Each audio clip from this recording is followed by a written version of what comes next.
This is it, boys. This is it. It's championship week in the fantasy world. Jesse Rubinoff, Donovan Bennett, and Andy McNamara. And fellas, we have come from week 1 to now week 17 in the National Football League.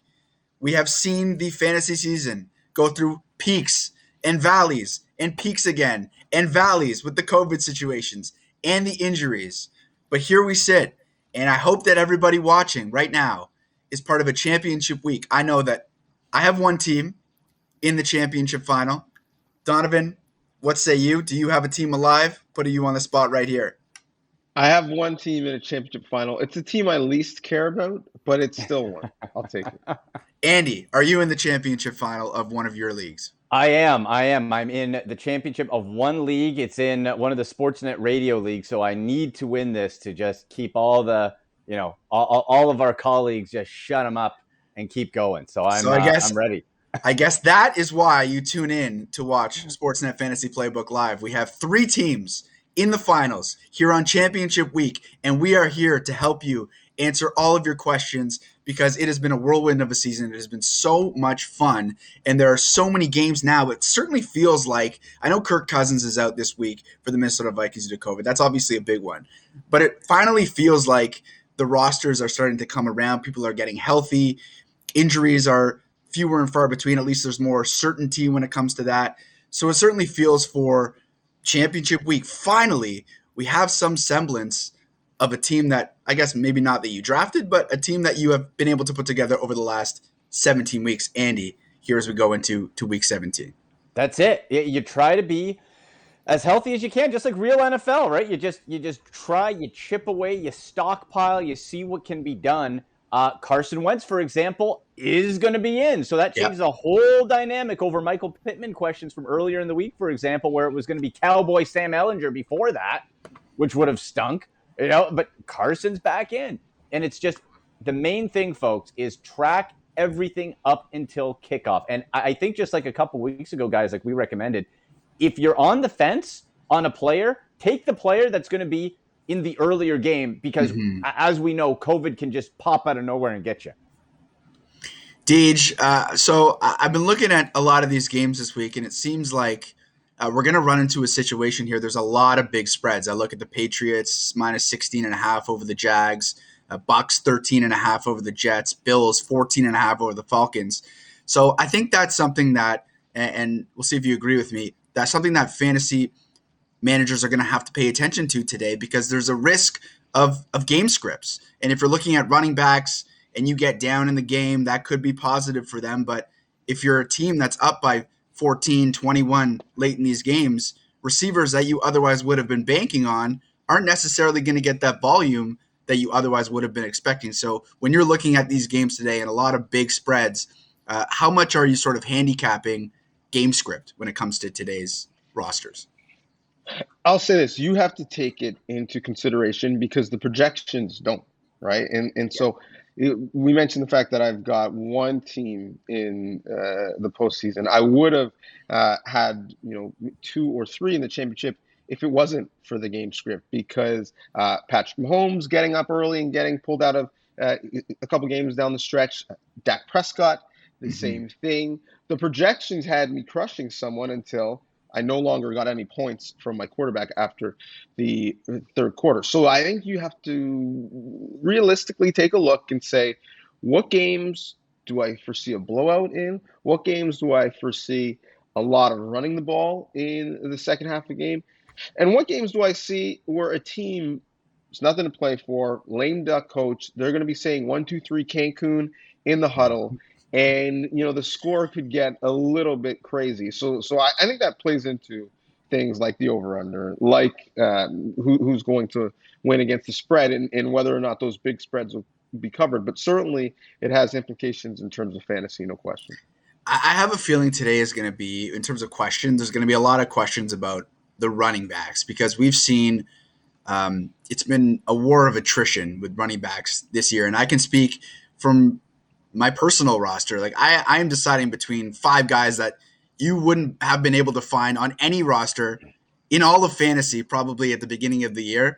And here I sit in the championship final and I'm making decisions between Boston Scott and Ramondre Stevenson and Jordan Howard and Jarrett Patterson because Antonio Gibson's out for the Washington football team. So Andy, before we get to a couple questions here, it just seems like this year has, above all, been a war of attrition here, and fantasy managers are going to have to be relying, and you're just going to have to bite the bullet. You're going to be relying on players that you otherwise wouldn't have thought you would be relying on here in championship week, but just hold your nose and do it if the game script and if the potential is there, right? Yeah, cannonball in. That's it.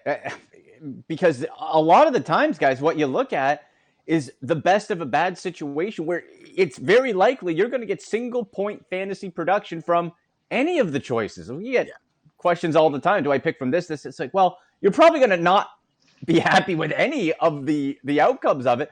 But again, you have to try to track it. The old saying that I always say, opportunity equals success. Out of those groups, out of those guys, who's in maybe the most favorable committee? To Donovan's point about game script before of, all right, well, is he in a backfield committee that is he the pass catcher? Is he the guy who's going to be exchanging? Similar to our conversation with the Titans from a few weeks ago, where it was Donta Foreman and then it was Hilliard and McNichols. Well, Hilliard and McNichols have the same job. Foreman doesn't. So out of that trio, you go with the guy who's going to get the more opportunity. So it's just like you just have to track it, and of course, just keep track of the health of everybody going up to kickoff. Great point. Okay, let's get to a couple questions here because that's ultimately why we are here to help fantasy managers bring home that trophy. Because I know that you look back on whatever platform and you go back and you've won a title, and you Ooh. can talk smack to all your friends for the next year until September rolls around, and you're getting ready for your next fantasy draft in the 2022 season.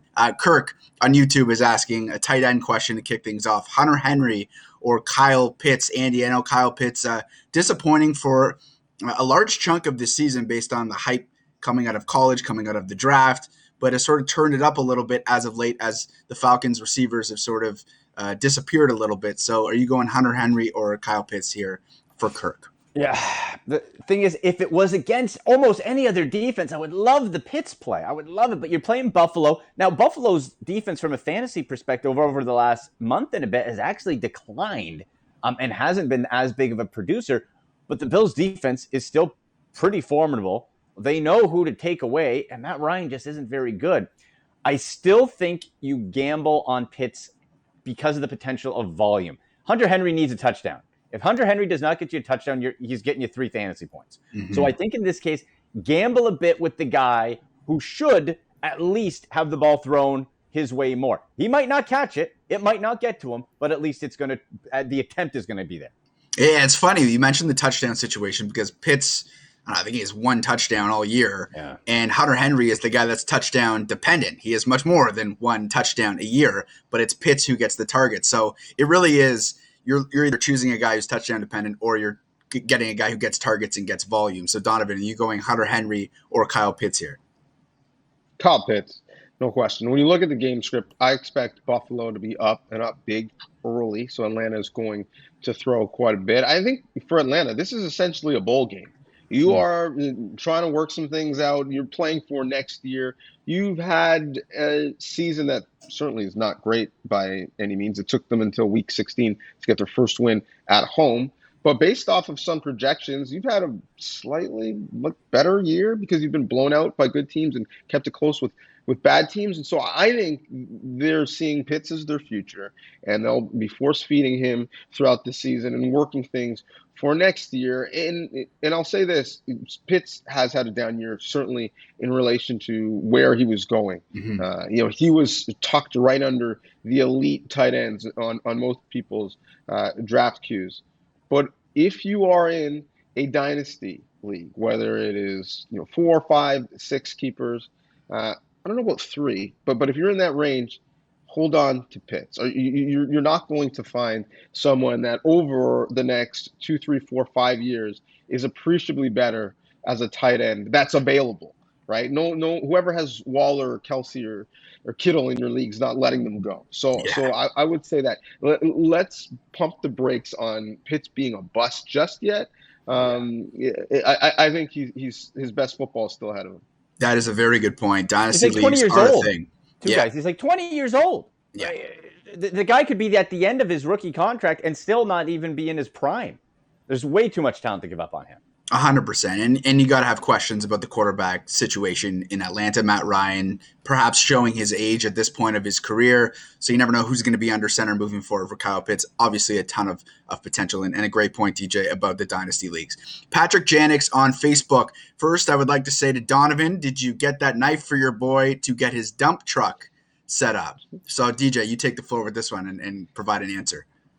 Yeah, super inside baseball or inside IG, but what he's referring to is my son got a Christmas gift, a big Caterpillar dump truck because he's obsessed with trucks, and he got it from my Uncle Floyd, and I said, because we're teaching manners, what do you say to your uncle? Expecting him to say, please, can you help me with this, or thank you for giving it to me. And he said to him, do you have a knife? Because he wanted to cut it open and start playing with it. So logical question, not the correct answer. Yes, we got it set up. And if you can hear him, I don't know, but he's playing with it right now. It's championship week for Desi as well. Welcome back, boys, says Patrick. Championship Sunday is in 2 finals. Need 1 pick for my flex. Gaskin, Kirk, Isaiah McKenzie, Ogumba Wale. Full PPR, says thank you guys for the season. Keep it up. Donovan, I'll begin with you. So it's Gaskin, Kirk, McKenzie, or Ogumba Wale. Full PPR. Oof. Full PPR. It's a loaded one. And so I'm gonna say Gaskin and Kirk. Again, The connection between Murray and Kirk hasn't necessarily been what you'd expect, especially as he moves up the read progression because of the injuries they've had at the wide receiver position. But as much as we've talked about Dallas's defense in terms of getting points, they've also given up some points and given up some yards, certainly, especially to burners. Deshaun Jackson is a great example of someone who profiles like Kirk, who had a massive day. So I would say the upside is there with Kirk, and I think Gaskin of those you mentioned is probably the safest play. So I like the balance in terms of upside and conservative in those pick twos. Okay, well, I think he only wants one, so let it marinate for a second. Let Andy give a shot. It's here. Andy's rationale for Gaskin, Kirk, Isaiah McKenzie, and Agumbawale, full PPR. Yeah, I think it's only one. He's in two finals. That was the flex with the two finals from Patrick. Maybe that's where you heard it there. Andy, Gaskin, Kirk, McKenzie, or Agumbawale? To me, no question, Christian Kirk, guys. Gaskin, I call him Gaslight Gaskin, boys, because that guy, he just draws you in and he makes you question your reality in fantasy football. He's in, he's out. It's like, I don't know, Gaslight Gaskin. I'm snuffing him out. No, I want Christian Kirk. I want Christian Kirk, especially if it's PPR. This guy, look at all he does. Even when Hopkins was in, he just keeps getting targets. He's going to get you between 7, 9, 10. He had 12 2 weeks ago, 9 last week, especially for PPR. That guy is as safe of a flex as you can get, and I think he's going to have potentially, no matter if you line him up inside, outside, wherever, Christian Kirk is the pick out of those guys. So are we going unanimous, Deej, with Christian Kirk? Yeah, sorry, I misheard. If it's only one, Kirk could get it on those satellite bubble screens. I think he'll have more volume, certainly. Yeah. So I'd pick Kirk. They did. What a Jekyll and Hyde season for the Arizona Cardinals. Just gangbusters off the top of the season, and then the last 4 or 5 weeks have just been they've gone completely south. So it'll be interesting to see against Donovan Bennett's Dallas Cowboys today. New Jersey Devils fan on YouTube, needing home run plays because my opponent is stacked. Ooh. It's never a good feeling. I need one running back and two flexes out of Pollard, Connor, Wilson Jr., Landry, and Agumbawale. So, Andy, we'll begin with you. Needs one running back and two flexes out of those 5 players. I'm just checking the health of Connor right here because he is still questionable. Optimism that he will play. Well, that's not necessarily a sure thing at all. That would be something where if you can track it and he's in, we know he scores touchdowns, right? Yeah. So there is, if you're looking for that, like you said, that home run play, there's risk because he could be in and out of the lineup real quick, but he could get you there. Like Pollard, Wilson Jr., Eli Mitchell's back, so I think we're cutting out Wilson right away. Landry, I love my Jarvis Landry, but if you're looking for a home run, no. I'm sorry. I think you go in this case with Connor. If he plays second, I'll say Pollard. Deej, are you sticking with your Dallas Cowboy, or are you going in a different direction with Connor, Wilson, Landry, or Agumbawale?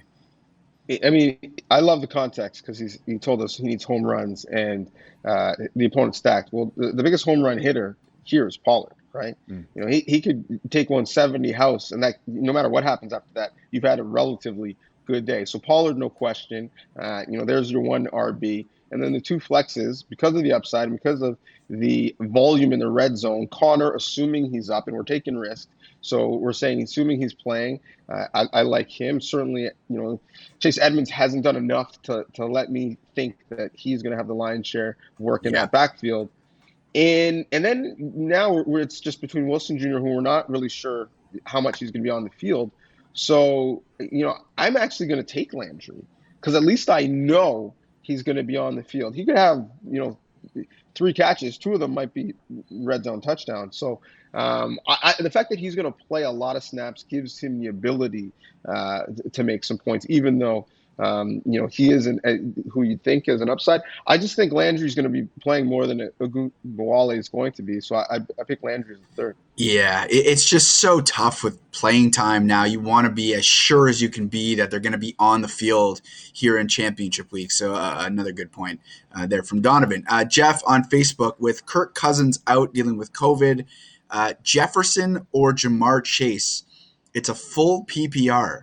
So Cousins is out of the lineup for the Minnesota Vikings. That means it's either Sean Mannion or Kellen Mond, a rookie, and I think they're leaning towards Mannion for the Vikings. And also, there is weather in the forecast, bad weather expected at Lambeau today, maybe some snow. So, Andy, is it Justin Jefferson or Jamar Chase today in full PPR? Guys, the good news is if you're feeling down, maybe about it's New Year's, you're feeling, all of us and our listeners and viewers all have the same amount of NFL touchdowns as Sean Mannion.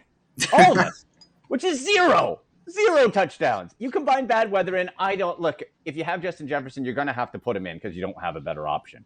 But I think in this case, if you have Jamar Chase sitting there, we know there's volume. He's come down some, as we know from his hot start, right? But Jamar Chase is going to get volume. There's always the potential of a fun little shootout with Kansas City.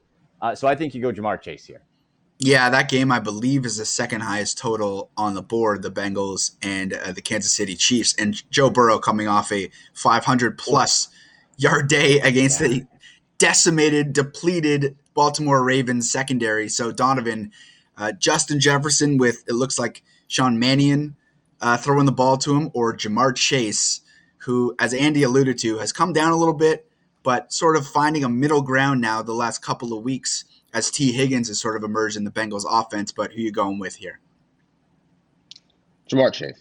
I mean, he's come down, but we're talking about someone who has 1,100 yards receiving this year, right? Yeah. Like it's not a far conversation at the best of times. Never mind the fact that he's got a quarterback who just threw for 500-plus yards. To Andy's point, Jefferson has a quarterback who we haven't seen throw really any. And again, the game script, even if Joe Burrow doesn't get off to a hot start, they're going to be going for it on fourth downs. Mm-hmm. They're going to be pushing the ball downfield because, one, they know they need to keep up with the Kansas City Chiefs offense. And so I think it's going to be an explosive contest. But even if it's not, there's going to be so many more offensive plays run by that Bengals team, quite frankly, because they're better, but also because they play at a high tempo and they're going to have to keep up the score with the Chiefs. So I would say Chase is the much better play this week. Jefferson might have a massive day, but I don't feel great expecting Mannion to do anything. And we've seen some quarterbacks who have been forced to play this year, and it's like, okay, should be serviceable, and it's been a disaster. How many people watched Book play in a primetime game and say he's killing my skill position player right now? So I would lean with the quantity that we know, and that would be Chase and that Bengals offense. Oh, it's just so devastating for Jeff. Like, Justin Jefferson, I'm sure, has been a massive part in bringing Jeff all the way to the championship week. And then Kirk Cousins just a couple days ago test positive, and he's going to be out. And that stinks, because one of your key contributors you're likely going to have on the bench in a situation like this. I mean, shout out to Jeff for having both of these guys and at least having the option of playing Jamar Chase and Justin Jefferson. But ultimately, in this case, if you have to choose, everybody's on board here. We're going Jamar Chase. Dave on Facebook, Devontae Smith or Cordero Patterson, who has been a Swiss Army knife for the Atlanta Falcons, one of few fantasy players in the Atlanta Falcons offense that have been of any prominence so far this year. Andy, that is the question. Devontae Smith or Cordero Patterson today? I love Cordero Patterson all season. That's him, along with Hunter Renfrow. When we all look back on the season, is going to have won people some championships, or at least gotten people to this point from where you were able to pick him up for free off of waivers in week 2 or 3. That Buffalo defense, that matchup spooks me a little bit.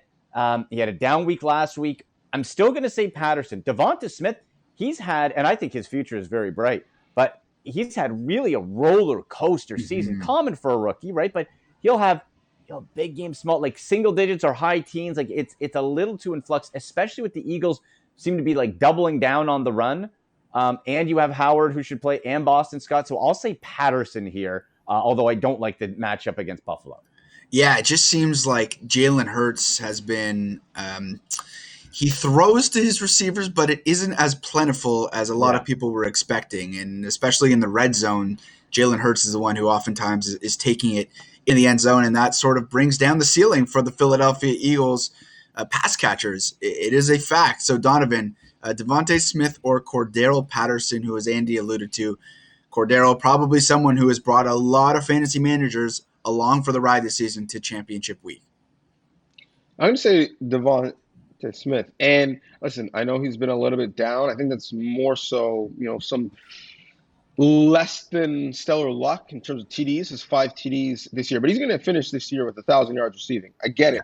It's a 17-game season. That doesn't mean the same thing as it used to. But it's still a rookie receiver with 1,000 yards receiving. That's still impressive and something that if you would have told me at the beginning of the year I was going to get from him, I would have taken it from the Heisman Trophy winner. But, Andy talked about not liking the matchup in terms of going up against that Bills defense. I love the matchup of the Eagles going up against the Washington football team and their defense. They're showing more fight on the sidelines than they are on the field. And for that reason, I love Smith. So I would play Smith this week and expect him to have a pretty big day. Okay, so we're split on that one.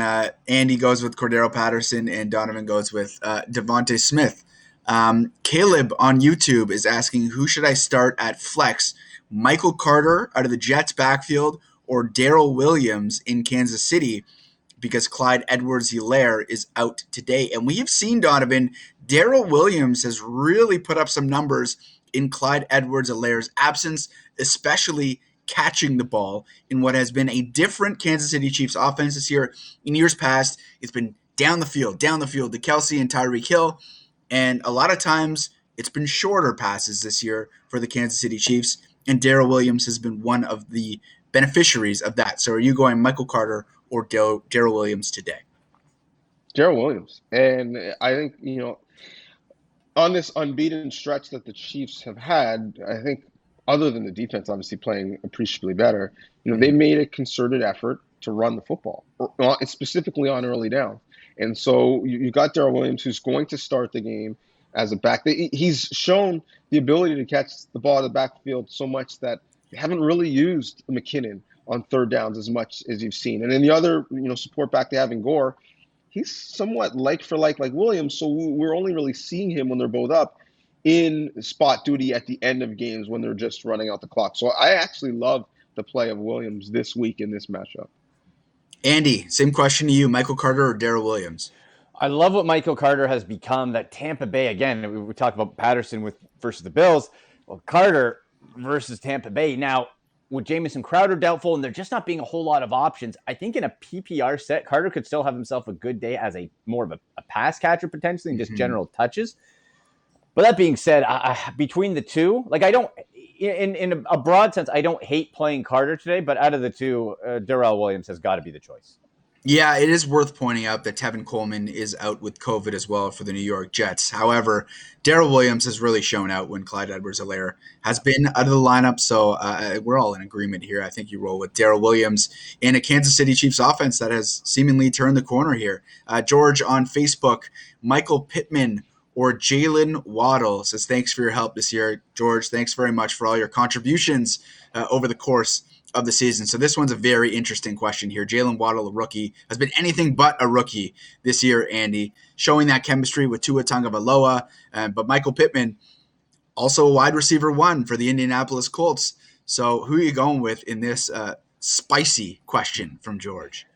Well, it looked like this question this time yesterday was solved, where it was going to be Sam Ehlinger in, and then it's like, well, all right, we're not going Pittman. And now Carson Wentz can play because of the new COVID protocols. So you bump him back up. I just feel, guys, that with not that Wentz not getting a full week of practice in is a huge deal. He knows the playbook inside and out. But maybe it's still a heavy Jonathan Taylor day. I just think Jalen Waddle has been such a beast, even with Parker there, even with Gesicki. He just inhales everything, and Tua looks to him first every time. So I think out of those two, while I love Pittman as a player, Waddle makes the most sense today. Donovan, to you, Michael Pittman or Jalen Waddle? Yeah, this is really tough. And I'm going to pick Pittman because I've just seen this year so many receivers have their best day against the Las Vegas Raiders. Uh, Really, the Kansas City Chiefs, when they were struggling, their skill position players' value was saved by playing the Raiders twice. And Mhm. so I like Pittman in this matchup specifically, but you really, to Andy's point, you can't go wrong by playing either of them. And they've actually, their seasons have profiled to be somewhat similar. So I like both players, no question. I just like the matchup against the Raiders a little bit more. Yeah, it is worth pointing out Jalen Waddle. Michael Pittman obviously leads the Indianapolis Colts in most categories as well, but Jalen Waddle team highs in targets, catches, yards, touchdowns, first downs, and now he's got one of the best touchdown celebrations in all of football. Waddle gets in the end zone and gives us a little bit of a waddle. So, yeah, split down the middle there, but like both gentlemen alluded to, George, you can't go wrong with either Michael Pittman or Jalen Waddle. Glenn on YouTube, Fryermuth or Seals Jones today? We got another tight end question. Andy Fryermuth in Pittsburgh or Ricky Seals Jones?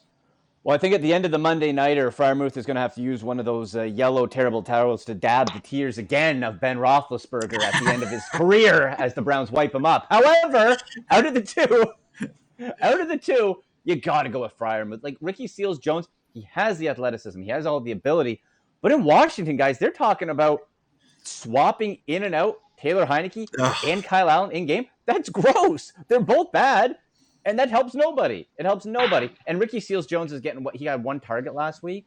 No, Fryermuth is looked to by Big Ben, and he's just above the point of like he's not touchdown dependent like Hunter Henry. He will be a chain mover. The ball, if it's thrown, is going to be to Deontay Johnson, Fryermuth, and then it's going to be handed off to Najee Harris. And I think that's pretty much the day. So based on volume and opportunity, it's got to be the tight end for Pittsburgh. Donovan, for you, Fryermuth or Seals Jones? Move.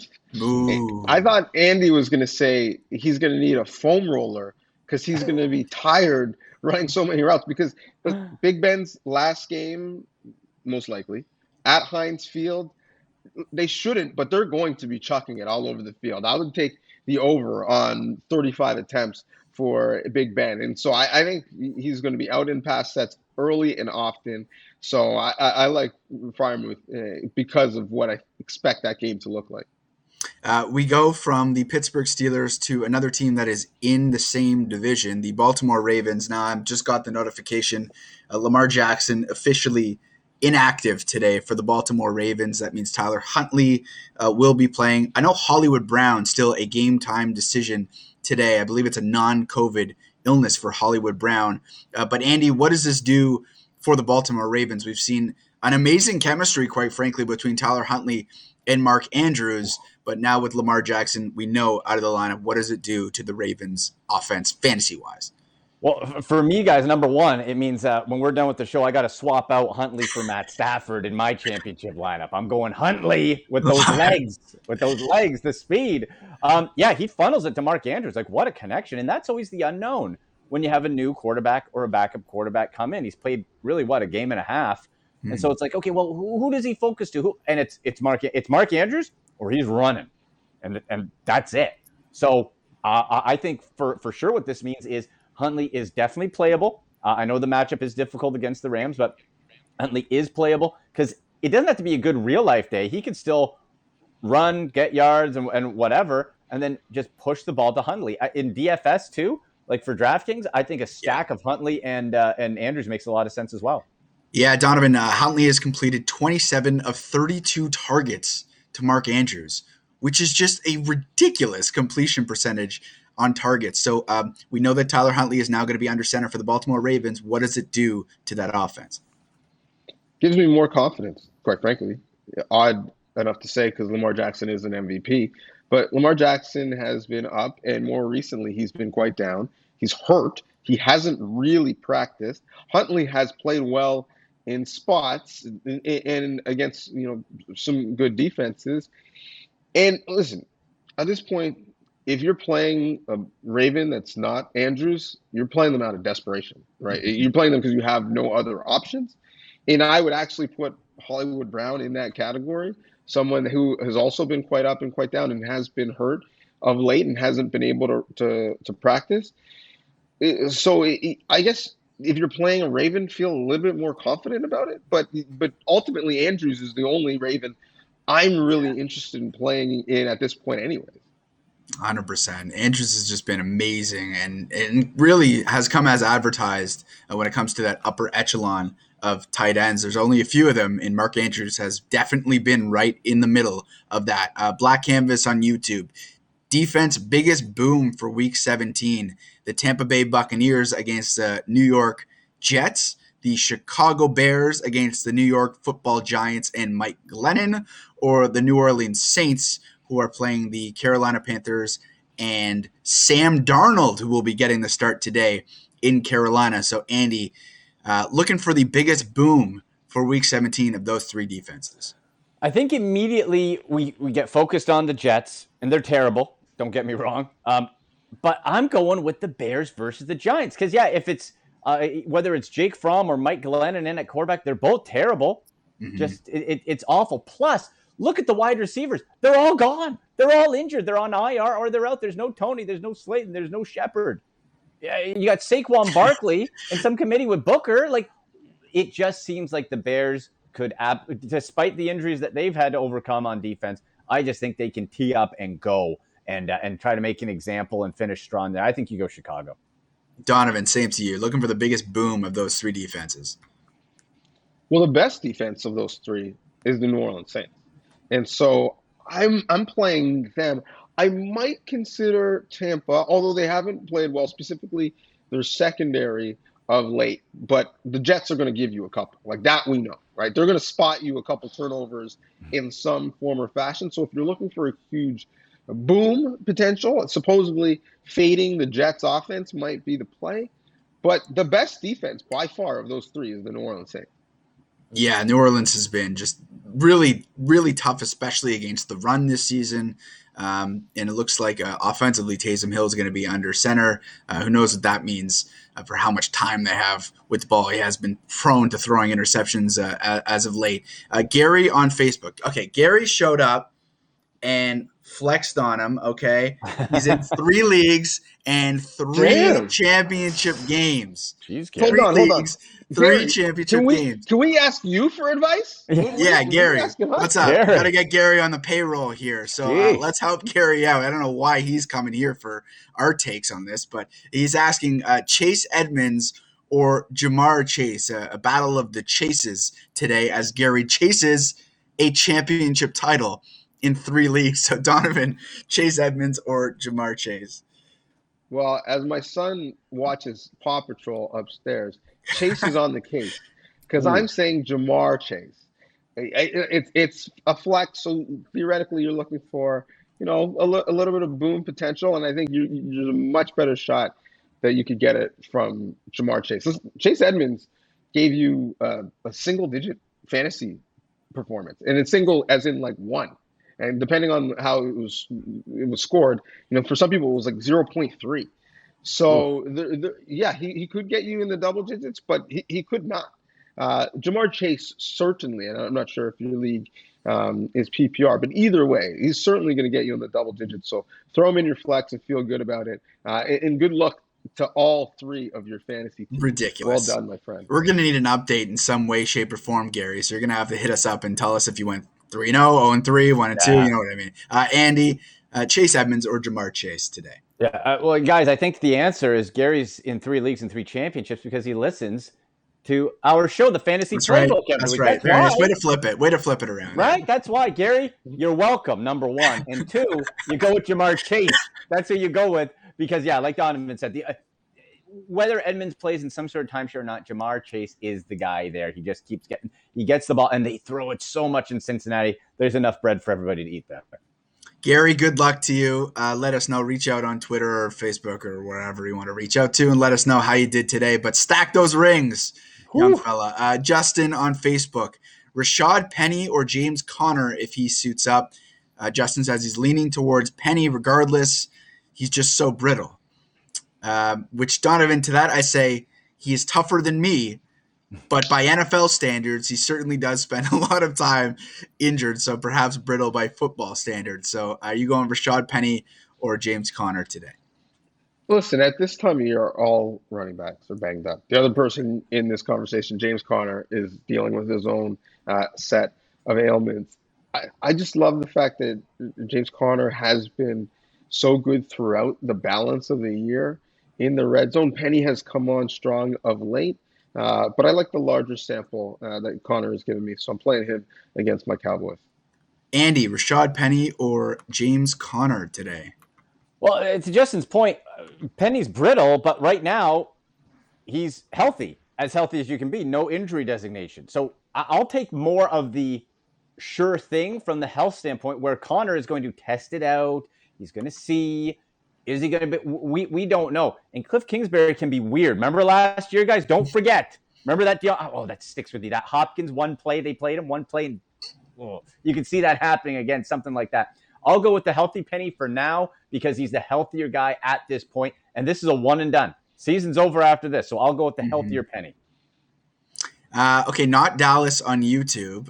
Brandon Cooks and A.J. Brown, a lock over these guys, Saquon, DK, Pittman, Eli Mitchell. So I guess what the question is, are Brandon Cooks and A.J. Brown a lock over the following guys? Donovan, I'll begin with you. Saquon, DK, Pittman, or Eli Mitchell. Would you swap any of those four guys out or in for Brandon Cooks or A.J. Brown? So we can cross off Saquon and Eli Mitchell, I believe, immediately.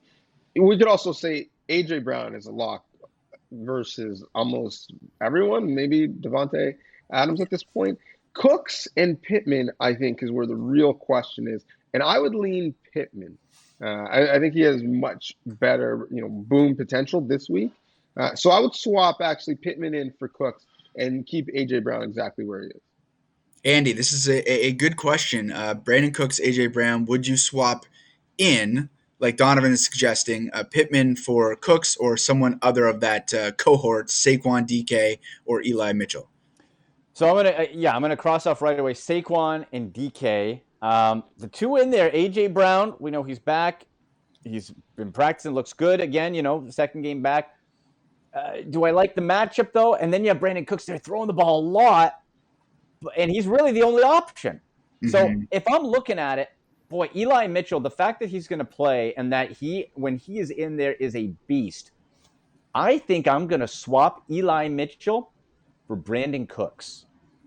I think that's what I'm going to do, boys. I'm going to go Eli Mitchell for Cooks. Now, this is the case again. Track this up. This is a 4:05 game as well. So, if you're doing that Cooks for Mitchell, that's good because it's a head-to-head. If all signs point to that he's going to play and get the full workload as it's trending, I would go Mitchell. If there's any sort of setback pregame, watch that right up to kickoff. Any setback, go back to Cooks. But otherwise, I think Mitchell has potentially the bigger upside, especially if the 49ers can strike quickly and get up on Houston. My big takeaway about not trusting Cliff Kingsbury. You're going to trust Kyle Shanahan with a championship on the line?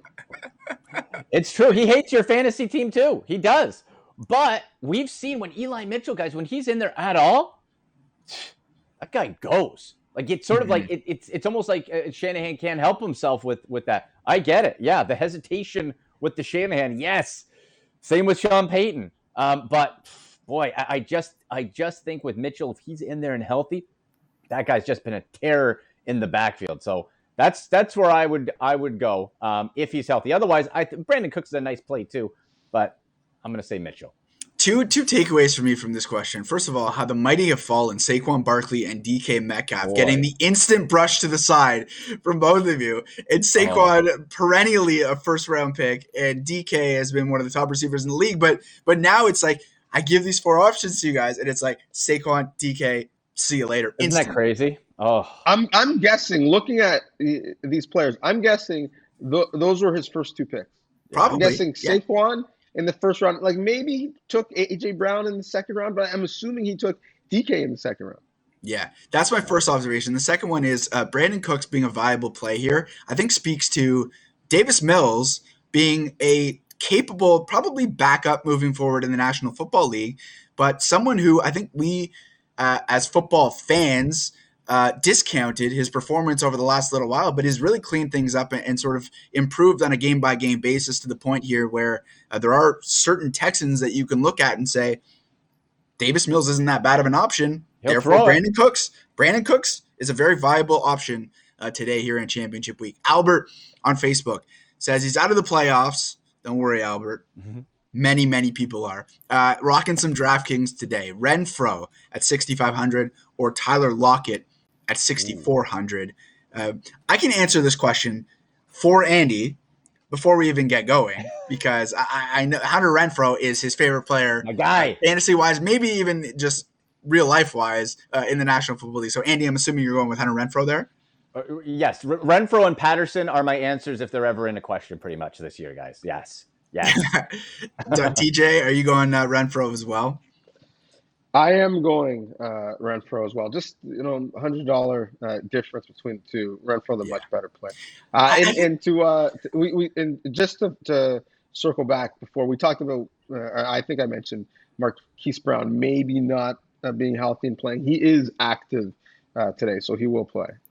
Yeah, it's just the inconsistency of the Seattle offense just drives fantasy managers and I'm sure Seahawks fans crazy because Russell Wilson has not been what the Russell Wilson of old was. And then his relationship with Tyler Lockett and DK Metcalf. Andy, correct me if I'm wrong, but in years past, there's been this consistent Tyler Lockett one game, DK Metcalf another game. But now this year it's been, all right, they're both not going to put up numbers in one game. And then maybe Lockett will do half of what he used to do. Yeah. And I think that's been the frustration for the Seattle Seahawks. So even as we move forward here into next year, assuming Russell Wilson stays, are we ready to finally downgrade everyone in that Seattle Seahawks offense just because of what they've shown us this year? I think there's going to be big changes in Seattle. I think you have to. So I think it depends on that.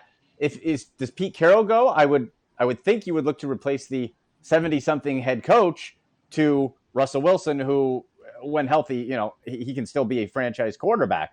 So I think it depends. The talent is there. DK Metcalf, I don't blame DK at all. The offense, they just want that this season to be over. Seattle wants it to be over.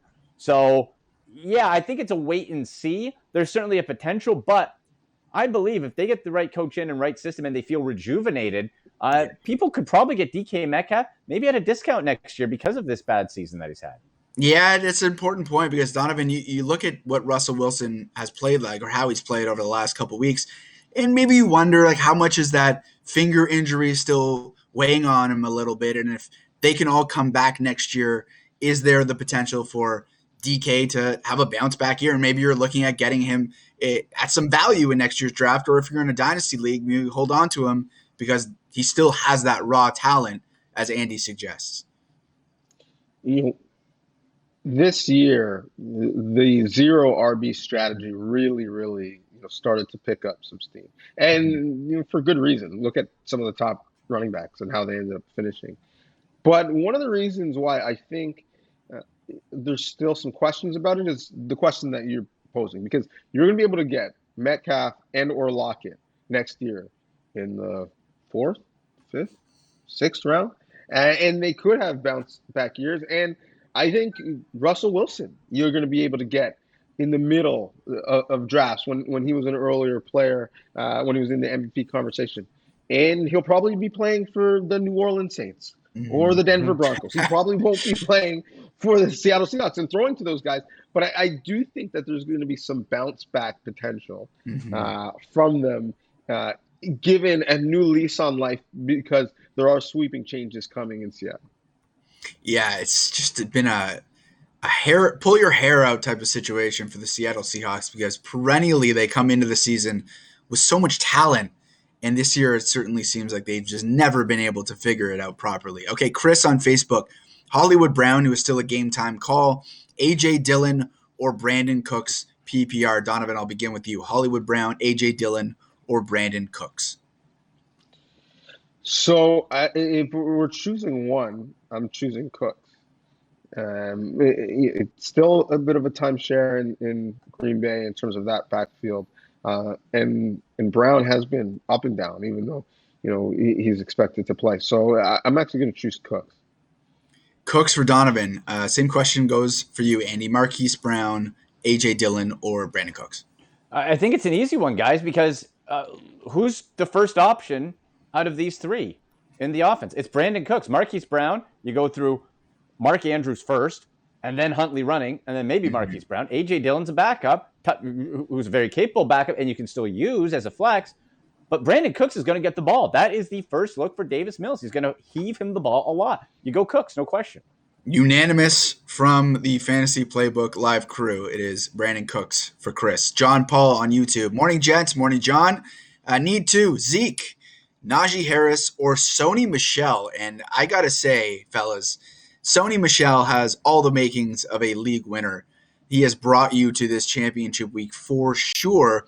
A free agent most of the year. And then when Darrell Henderson went down, it's been the Sony Michel show for the LA Rams. So, Donovan, you going Zeke, Najee Harris, or Sony Michel? John needs two.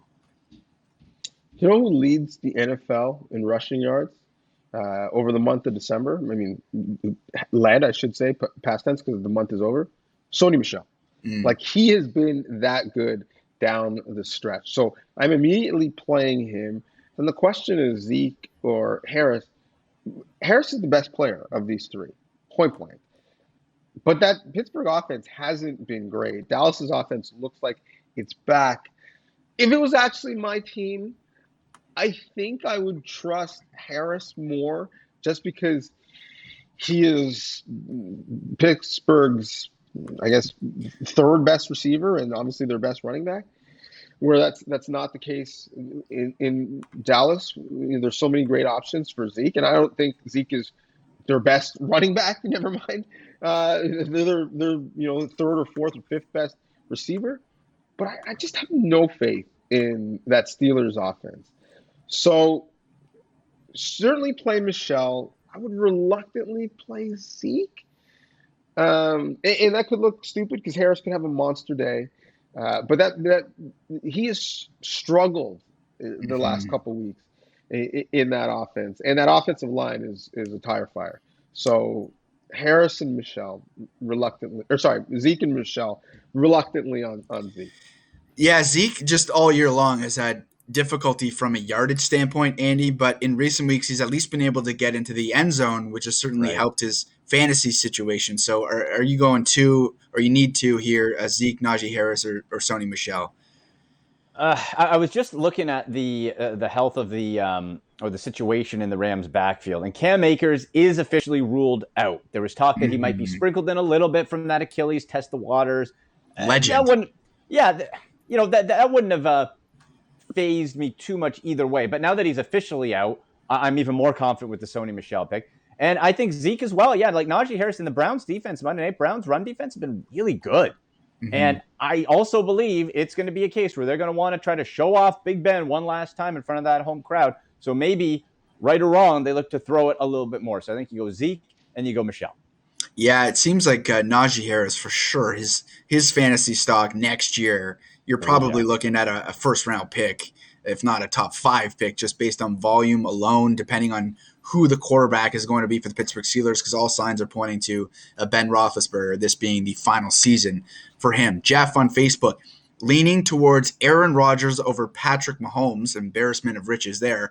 Also wondering if I should trust Noah Fant today. So, Andy, the Denver situation, Noah Fant, I believe he is playing, but there are a multitude of Denver receivers on the COVID list. Tim Patrick's out. I believe Jerry Jeudy is also likely to be out. So that leaves Cortland Sutton and Noah Fant.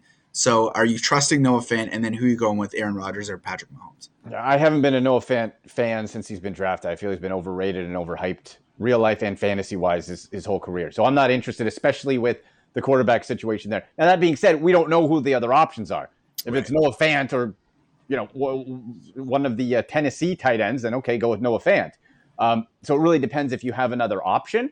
If there's no other starting tight end, then sure, go with Fant. I'm not going to be excited about it, but that's where I would go. And then Rodgers over Mahomes, like, boy, man, I don't think you're missing it either way. Like, I think Mahomes versus Cincinnati has more of a chance of a shootout situation because Burrow's going to throw a ton too. So maybe you force that. I would still lean Mahomes, but geez, Mahomes or Rodgers, I don't think you can go wrong.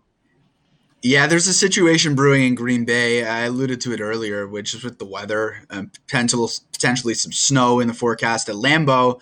And Donovan, I think that's something that Jeff should probably keep tabs on if he's leaning towards Rodgers. But who are you going with there? And is it worth trusting Noah Fant today? Obviously, we don't know the other options available in Jeff's league, but do you trust Noah Fant? So, I mean, I don't want to offend the Fant family, so sure, I trust him. I mean, he doesn't seem distrustworthy. I don't know what the other option is. I don't know really what I'm evaluating it. So yes, I guess. And then Rodgers over Mahomes. So here's the real thing for me. One, the Chiefs' offense has looked much better, specifically last week. Back foot down, ball out, in rhythm, on time, starting to push the ball a little bit further down the field. But when has Mahomes played well this year? It's been when he's played up against one of these AFC upstart young quarterbacks who people are starting to say, oh, Justin Herbert might be the next Patrick Mahomes. And so with Joe Burrow getting all of the conversation, his own defensive coordinator, Steve Spagnuolo, said that Joe Burrow looks like a young Tom Brady. The guy in your building is a young Tom Brady. So I expect Mahomes to have a big day. It was at the bowl game in Cincinnati, watching Cincinnati play. Now he's facing Cincinnati in Cincy. I think he's going to have a big game just to kind of say, let's pump the brakes on Joe Burrow a little bit. I know he threw for 500. I've done that a bunch of times. And so I expect a big one. And remember, he gets Kelsey back off of the COVID list this week. In Kelsey playing back in Cincy, so I expect him to have a big day also. Yeah, I have Rodgers going in my championship roster as well, and something that I'm a little bit concerned about is game script because Kirk Cousins is out. They're now big favorites, the Packers of the Vikings, minus 13, I believe, is the line. And I have Devontae Adams too, and I'm concerned that as this game gets out of reach, it's going to become the Aaron Jones and A.J. Dillon show. So you both make very valid points about Patrick Mahomes, and I would also keep an eye on the weather there, Jeff, in Green Bay, because you know that if snow is covering the field, it's all signs are going to point to a running back shootout. El Duque 2K on YouTube, big contributor, weekly contributor, half PPR, Aaron Jones or Ronald Jones, battle of the Joneses, keeping up with the Joneses. Donovan, who are you going with there?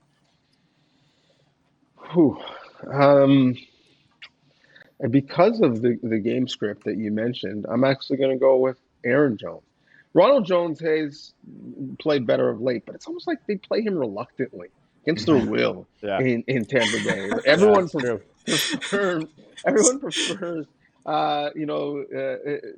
Fournette. So I'm going to go Aaron Jones. It's a great point about Ronald Jones. It's been literally 3 years. It's I guess we'll play Ronald Jones. There's nobody else. We saw Keyshawn Vaughn have, I believe, 5 carries last week, Andy. So he's eating into the Ronald Jones workload just a little bit, enough to be a little bit concerning. But are you going with Aaron or Ronald of the Joneses today? Yeah, I like it. It's like, hi, Ron. It's like, hey, fellas, who's interested in football? Fine, go. Yeah, honestly, I think both are really good plays today, but Aaron Jones is the better play. Also, he's the better pass catcher as well, which if we're looking at it from the PPR side, that makes even more sense. The weather you mentioned, that's all leaning to Aaron Jones having a very good day. But again, I think if let's say it was Ronald Jones versus a lot of other people, you could still play Ronald Jones. But in this scenario being mapped out, how it's all looking, Aaron Jones is definitely the guy. Dexter 4 on YouTube needs to start to A.J. Brown, Antonio Brown, and T. Higgins PPR League. 3 awesome options. Antonio Brown has been unreal, quite frankly, since coming back in the lineup, and Chris Godwin done for the year with a torn ACL. So Donovan, need 2. I know you're big on A.J. Brown. Is it Antonio Brown or T. Higgins for you in a PPR? That's the question, really. AJ Brown, you're playing, no question. When you look at Antonio Brown, his back has been out for a couple weeks. I think the big factor in that game is Mike Evans is up and is playing. So, that's the number one look right there. And the game script tells us that, they'll probably will be running quite a bit. I'm playing T. Higgins as the second play. We've seen that you can call him what you want. Call him number one, call him number two, call him number three. He's productive in that offense. And more than one receiver can go off and have a big day. So I'm playing Higgins. Yeah, these are, quite frankly, you're looking at 3 top 10 and maybe a couple top 5 wide receiver options today here for Dexter. So, Andy, you going A.J. Brown, Antonio Brown, or T. Higgins? To Donovan's point, yeah, T. Higgins for sure. Guy's big-bodied, right? Biggest receiver there, just physical freak, all the talent in the world. T. Higgins, yes. Again, with that Kansas City matchup where they're going to be throwing the ball a ton, T. Higgins is going to look really good against that improved Kansas City secondary. So then we go to the other two. I do like A.J. Brown. You can play A.J. Brown, but yeah, the Antonio Brown side of it, just the volume. And he tweaked his ankle apparently at practice a couple days ago. Saturday, he practiced full. Keep an eye up until kickoff in case something goes weird in warm-up. But as of right now, if he goes, that dude gets between 8, 12, 13 targets a game. Yeah. You got to go with AB. Yeah, AB, 50% market share last week of all Tom Brady's targets. 15 targets in the game last week. So Tom Brady certainly looking Antonio Brown's way. Okay, we're going to get into the rapid-fire portion of the show here as we wind things down on the 2021 NFL season. I'm sad about it because I love chatting football and fantasy with the fellas. Rob on YouTube, DJ Moore, Eli Mitchell, or Odell Beckham Jr. at the flex. Andy, OBJ, your boy. So I'll ask you first. That's a big Batista thumbs down. No, we're going with Eli Mitchell. That's what we're doing. We're going Eli. Again, as long as he is healthy and plays. DJ Moore's super frustrating because look at the targets, guys. If you look 10, 11 targets, but he's still getting you like 9 fantasy points, and I'm not trusting Sam Darnold. So if Mitchell is in, I go with Eli. Donovan. So Odell Beckham Jr. was trending recently, and I was like, oh my goodness, what happened? Is this COVID protocol thing? He had a catastrophic injury at practice? No, it was just people trolling Baker Mayfield and the Browns. And so for that reason, I am going to be the heel, and I'm going to say play OBJ only despite Andy, because OBJ has had a resuscitation of his career since leaving Cleveland. A heel turn from Donovan, the final show of the season. Patty on YouTube, Devin Singletary or Odell Beckham Jr. full PPR. So OBJ rears his head again, and Donovan, Devin Singletary seems like he has finally solidified himself as the number 1 running back in Buffalo. Is it enough to start over OBJ in your eyes? As much as I want to say OBJ again, Singletary is the right answer. Listen, we were saying and chanting and screaming to Buffalo and Brian Daboll, run the ball. Even if you run it with your quarterback, just run it. And finally, they've listened, and Singletary is the beneficiary. People forget, in his rookie season, Singletary had a decent fantasy year. Obviously, they bring on Zach Moss, and they decide they're never going to run ever again, and thus he's been basically in a fantasy wasteland. But finally, they're starting to run it with him specifically, so I'm going to say Singletary. Love it. Okay, JT on YouTube, need 3. Ronald Jones, Josh Jacobs, Damian Harris, or Rashad Penny. I think the question here is simply between Ronald Jones and Josh Jacobs. Correct me if I'm wrong, Andy, but I would go Rashad Penny and Damian Harris there. It needs 3. Yeah, let's look. I like Josh Jacobs for sure. I'm going to go with. Yeah, I'm going him. You know what? Give me Jacobs, Jones, Penny. Those will be my Jacobs, Jones, Penny for Andy. Donovan, Ronald Jones, Josh Jacobs, Damian Harris, or Rashad Penny. Jacobs, Harris, Penny. I think Jacobs, Harris, Penny. Jack on YouTube, Chase Edmonds, Singletary, or Mike Evans, half PPR. Guys, I'm scared for today. Jack, don't be scared. Just fire yourself up, and we're going to have some fun here on Championship Sunday. Donovan, who you going with? Edmonds, Singletary, or Mike Evans? Mike Evans is up, getting a little bit of that PPR love. Take him in the half PPR league. Andy. Yeah, I was kind of thinking Singletary, but I think you got to go with the better talent in Evans. Bryce on YouTube, Javonte Williams or Elijah Mitchell or the Washington running back. So I think that automatically cancels out Jarrett Patterson as the Washington running back. So let's go Yeah. Javonte Williams or Eli Mitchell today, Andy. Yeah, the fact that you don't even name the guy means you cancel him out, right? And That's so good. It could be Patterson. It could. Jonathan Williams is there too. You have two quarterbacks going in. Stay away from Washington. Yeah. You know what? I'm going to say Eli Mitchell. I do like Javonte Williams today. He seems the healthier back. Both him and Gordon were dinged up, but it looks like he is healthier than Gordon. And with all the receivers out, could be a forced feat of running the ball for Denver. Donovan, question to you. Javonte is up this week, but so is Melvin Gordon. For that reason, I'm going to say Eli Mitchell. Yeah. Final question of the 2021 fantasy season here on Sportsnet Fantasy Playbook Live. Make it good. Drew Sharp on YouTube. It is a running back question asking DeAndre Swift of the Detroit Lions, who is back from an absence with a shoulder sprain, or Sony Michel half PPR. Andy, who are you going with? The half PPR makes me think for a second because we know Swift can catch the ball as well, but you still have Jamal Williams going in there. Sony Michel, this should really be his backfield. We know they throw the ball a lot, but if they're going to run the ball today with the lack of options, it's going to be Sony Michel. I think you go Sony. Donovan, to you. DeAndre Swift or Sony Michel half PPR in the final question of the fantasy football season. Andy's bang on. If it was full PPR, I'm leaning Swift. But the fact that he's been out for so long with that shoulder injury, I'm going with Sony Michel. Also, the Detroit quarterback situation is a bit of a mess. So it doesn't matter if it's half PPR or full PPR when you can't throw the football. So I'm going to say Sony Michel. Swift is going to be too busy, eating kneecaps and taking out kneecaps and doing all the things that Dan Campbell wants to do.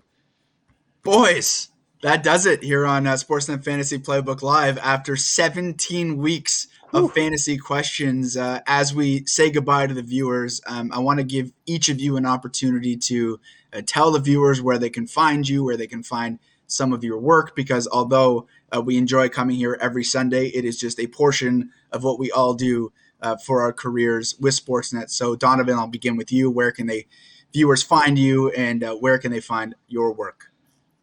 Yeah, at Donovan Bennett on all social media platforms, DONNOVAN BENNETT. Lots of N's in there. And you're going to find me on Sportsnet writing and Sportsnet on TV, hanging out with people like you, Jesse, every once in a while on Tim and Friends. But more importantly, you can find me making roster changes on my multiple fantasy teams nonstop. That's what I do the most of throughout any given week. And so it was just really fun to talk through strategy and philosophy and trends with the three of you. And I say three because, Colin is probably, better than all of us at actual fantasy, but also a big reason why this thing works. But Jesse and Andy, so fun to hang out with you guys and all the listeners and viewers and commenters who, not just on this stream have hit us up throughout the week, thanking us for doing this or giving us encouragement or asking really smart questions.